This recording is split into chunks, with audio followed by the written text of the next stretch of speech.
দিনাজপুর শহরে দীর্ঘদিনের syndicate tax বন্ধ হয় স্বস্তি নিঃশ্বাস ফেলছেন ই রিক্সা বা টোটো চালকরা। স্থানীয় চালকদের দাবি, আগে প্রতিদিন সিন্ডিকেটের নামে তাদের কাছ থেকে জোরপূর্বক 5 টাকা করে নেওয়া হতো। তবে রাজ্যে বিজেপি সরকার গঠনের পর সেই ট্যাক্স আদায় সম্পূর্ণ বন্ধ হয়ে গেছে বলে দাবি উঠেছে বিভিন্ন মহল থেকে। দিনাজপুর শহর ও সংলগ্ন গ্রামাঞ্চলে চলাচলকারী বহু টোটো চালকের অভিযোগ ছিল, সিন্ডিকেটের নামে টাকা নেওয়া হলেও তার বিনিময়ে কোনো পরিষেবা বা সুবিধা দেওয়া হতো না। প্রতিদিনের এই অতিরিক্ত খরচ চালকদের উপর আর্থিক চাপ বাড়াচ্ছিল বলেও জানান তারা। নতুন সরকার গঠনের পর পরিস্থিতির পরিবর্তন হয়েছে বলে দাবি চালকদের একাংশের। বর্তমানে আর কোনো সিন্ডিকেট ট্যাক্স দিতে হচ্ছে না বলে খুশি প্রকাশ করেছেন তারা। কেমন লাগছে? ভালো লাগছে, কি বলবেন?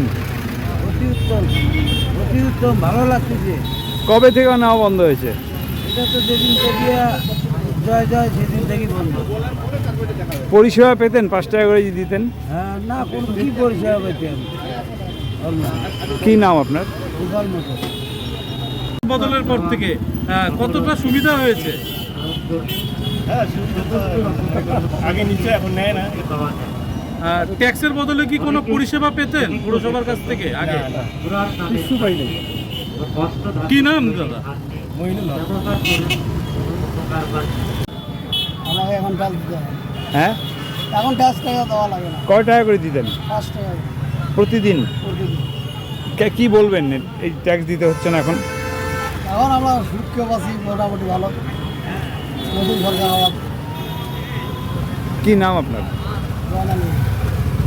এর ফলে দৈনিক আয়ের কিছুটা অংশ নিজেদের পরিবারের জন্য ব্যয় করতে পারছেন বলেও জানান অনেকেই। স্থানীয় টোটো চালক দুলাল মোদক বলেন, যেদিন থেকে জয় শ্রীরাম হচ্ছে সেদিন থেকে 5 টাকা করে সিন্ডিকেট ট্যাক্স নেওয়া বন্ধ হয়েছে। এখন অনেকটাই স্বস্তিতে আছি। সিন্ডিকেট ট্যাক্স বন্ধ হওয়ার ঘটনাকে কেন্দ্র করে দিনহাটার টোটো চালকদের মধ্যে খুশির আবহ তৈরি হয়েছে। ট্যাক্স করার ব্যাপারটা এসডিও না করে দিয়েছে, ওটা যে আমাদের কোনোভাবেই এটা নেওয়া যাবে না ট্যাক্সটা, কারণ এটা অনেক অসুবিধা হচ্ছে। আগে ডিসিশন হোক কী হবে তারপর। আর টোল গেটটা কালকে অর্ডার এসছে আমাদের, যে টোল গেট মানে কালকে রাতে অর্ডার এসছে, আজকে থেকে টোল গেট বন্ধ। এটা আজকে আমাদের ইউ সাহেব গেছে কুচবিহারে আলোচনা করতে, মিটিং আছে, আলোচনা করার পর কী হয় আমাদের সেটা জানাবে। আমরা টোল গেট আর এই 5 টাকার ট্যাক্স দুটো বন্ধ করছি। এটা আমাদের কেসিআর আছে, উনি বলতে পারবেন। আমি ঠিক এই ব্যাপারে কিছু জিজ্ঞেস করি। ওই অর্থটা ওটা আমাদের ওন ফান্ডে জমা হতো, তারপরে সেইভাবে যেখানে দরকার সেখানে খরচা হতো। ওগুলো ওদের জিজ্ঞেস করতে হবে আমাদের। এখন যদি ওটা বন্ধ হয়ে যায় তাহলে কিছুটা ঘাটতি হবে না পৌরসভার পরিষেবা? যথেষ্ট ঘাটতি হবে, যথেষ্ট ঘাটতি হবে। কারণ যে স্টাফরা টোল গেটে কাজ করতো তারা সবাই চলে এসছে, এখন তাদের কোথায় আমরা বসাবো, কোথায় কাজ দেবো? তাদের তো কাজ ছাড়ানো যাবে না, পার্মানেন্ট স্টাফ প্রচুর আছে। মানে সমস্যাটা বিরাট সমস্যা একটা।